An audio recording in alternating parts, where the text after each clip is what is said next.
Hello, beloved souls. Welcome to a third video on this topic. And again, I do have to, for those who are new, my name's Jem, Jem, psychic medium, author of over 25 books available from Amazon, plus a lot of other things like a mother, a widow, and blah blah blah. So the third video is, what is awareness, consciousness, the brain, and the possibility of the soul? So when we talk about death, we're really talking about consciousness. What happens to that deep awareness of I am when the brain shuts down? Is it only brain activity or something more? I'm going to acknowledge the atheists and materialists that neuroscience shows that consciousness is deeply tied to the brain. When you anesthetize the brain, awareness goes. When the brain is injured, memory, morality, even personality can shift. So, is the soul just an illusion of neurons? Part 1. The materialist view. And I'm going to be fair. Blackness after fainting, trauma, overdoses. Atheists argue that's all it is when you die, except it never turns back on. Evidence. So here's the evidence. Coma patients and anesthesia shows that shutting the brain off seems to shut us off. Also, to be fair to the materialist view, dementia and brain injury argument, if there was a separate, intact soul, why does the self unravel when the brain deteriorates? Part 2. Now we're going to look at cracks in that view, cases that challenge it. We're going to look at cases of people with hydrocephalus. That's severe fluid in the brain. That means the brain swells, who had only 5 to 10% left of normal brain tissue, yet lived normal lives, showing maybe consciousness doesn't map 1-to-1 to the physical brain. Near-death experiences, NDEs, report awareness even when brain activity flatlined. Some described verifiable details from outside the body. For me, it was blackness. I was aware, and it was a fatal overdose, I will tell you again. And I was aware of blackness. I didn't see me. I didn't see loved ones. I didn't see a light. I didn't see a tunnel. But there was awareness, and it was black. And terminal lucidity. So they're still lucid at the end of life. Dementia patients sometimes regain clarity right before death, suggesting something deeper than brain chemistry. Part 3. What is the soul beyond the brain? Maybe personality, memory, and morality are just filters the brain uses to express the deepest soul. When the filter is damaged, expression gets warped, but the core, remains intact.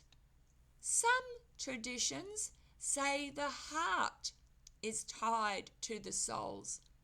Others say the etheric body extends outside physical limits, so maybe the soul is not constrained to the brain at all.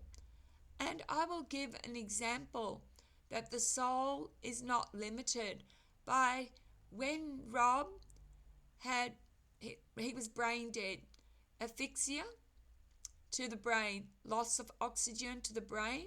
Rob's awareness lingered even in a coma, shown by his physical response to my voice.